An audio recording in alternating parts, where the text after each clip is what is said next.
Hello dear students, we are doing chapter 6 Mauryan Age, Chandragupta and Emperor Ashok in Social Science. We have already started this chapter during our live class, but today we will start from the beginning where we will do a quick recap of all the things that we studied so far and then continue with this chapter.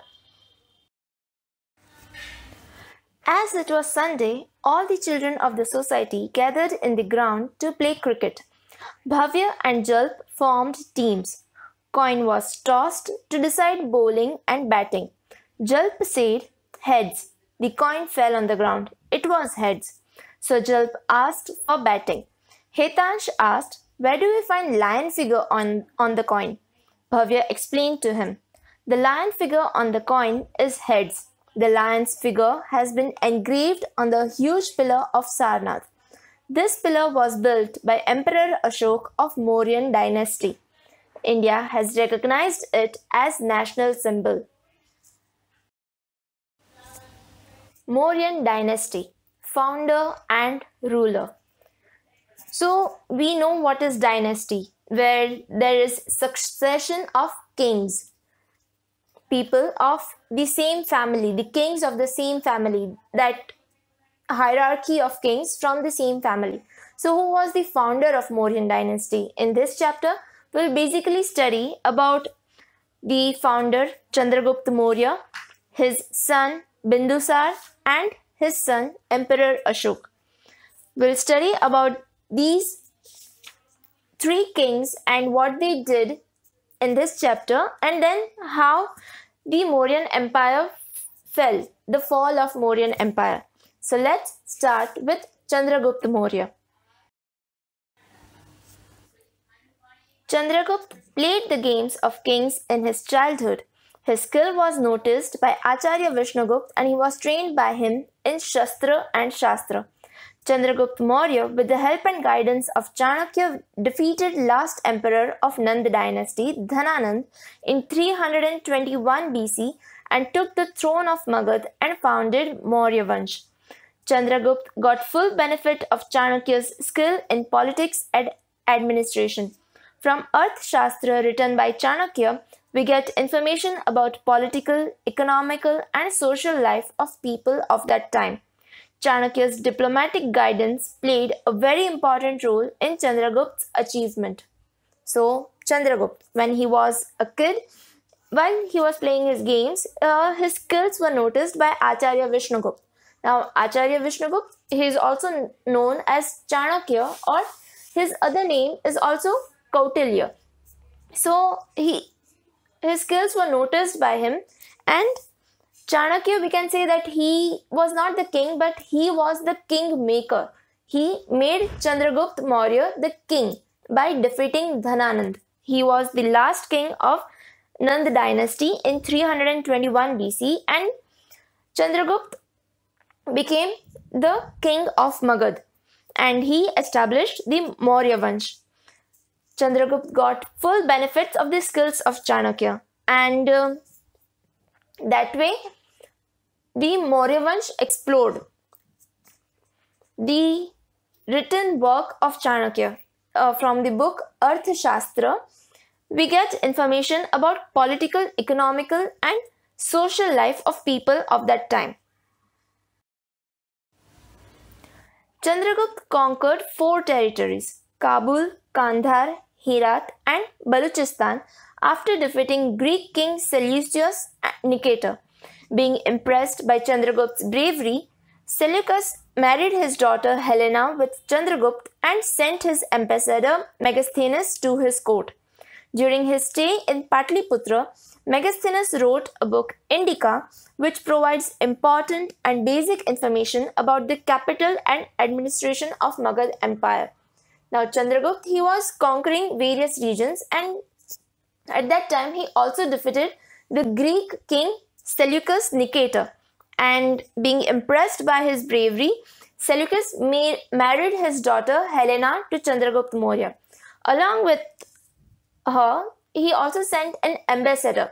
Ambassador means a person who is from different state but who comes in a state as a traveler or who observes the thing there. So while Megasthenes was in Patliputra, the capital at that time, he observed and he wrote a book, Indica, in which all the things about that capital and administration is given. Here I have taken the extract from the book Indica. Like, even the book Indica is studied by various authors, and they have wrote about the ancient India during the Mauryan Empire of that time. Extension of state. How his kingdom extended, how it spreaded. Chandragupta tried to establish a sovereign power over whole of India by spreading his authority with the valor and diplomacy of Chanakya in other regions of India. He ruled in north from Afghanistan, Peshawar, Kandahar to Bengal in the east. He extended his power even in western India also. It is stated in some of the sources that he had his rule even in Saurashtra also. He had appointed Pushpagupta, a Vaishya Amatya, as its governor. Pushpagupta constructed Sudarshan Lake by constructing dams on the rivers flowing from Girnar mountain in Girinagar, Junagadh in Saurashtra.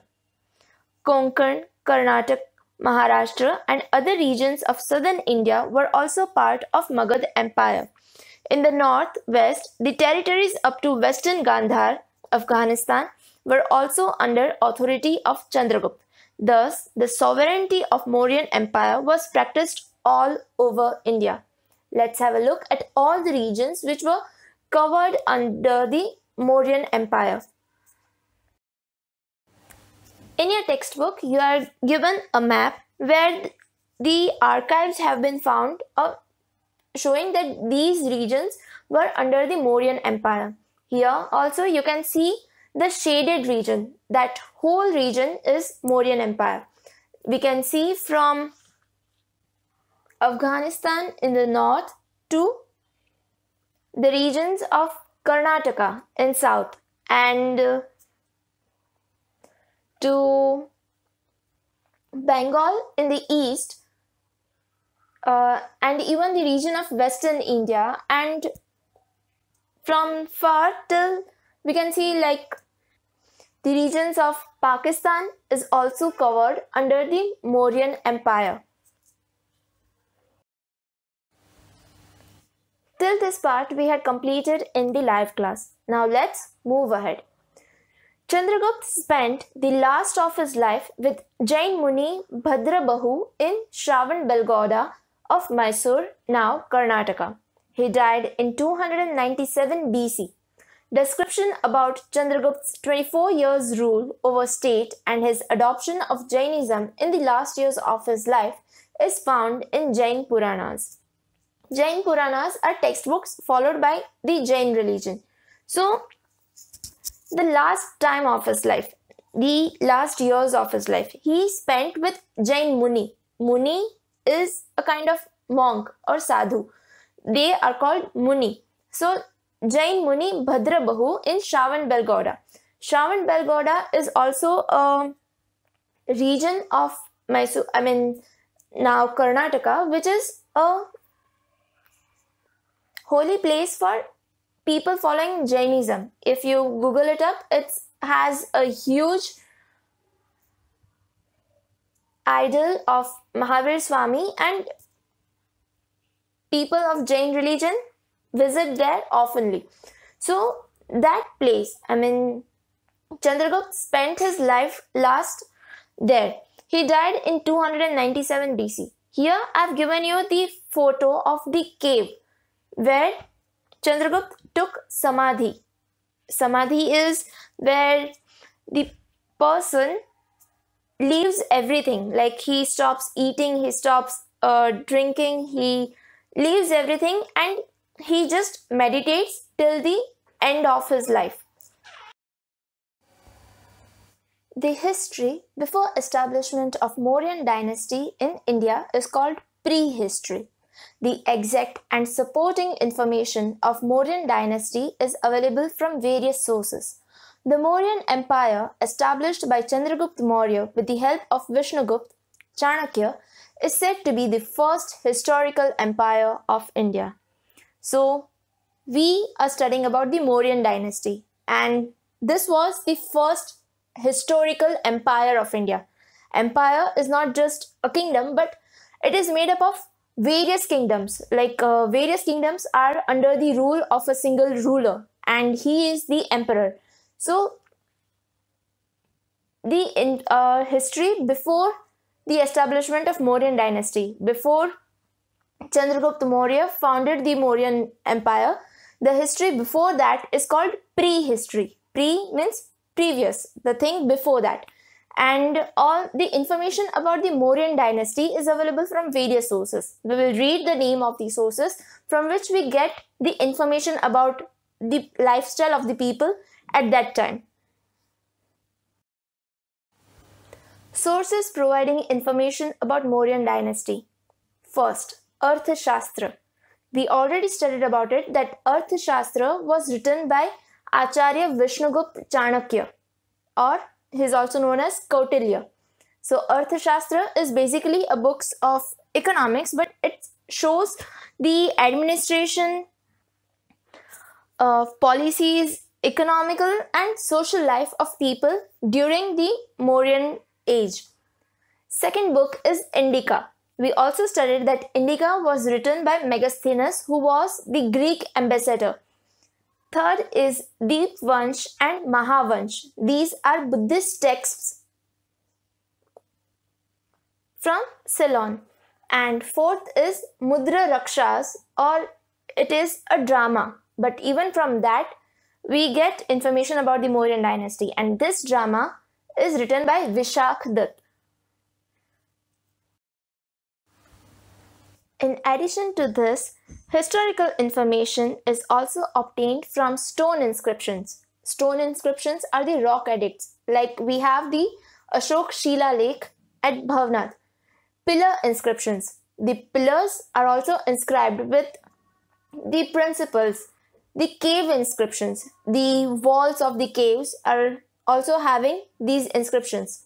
Stupa are the a kind of Buddhist temples. They are smaller than the pagodas, but here I have given you the picture of the stupa of Sanchi and vihars.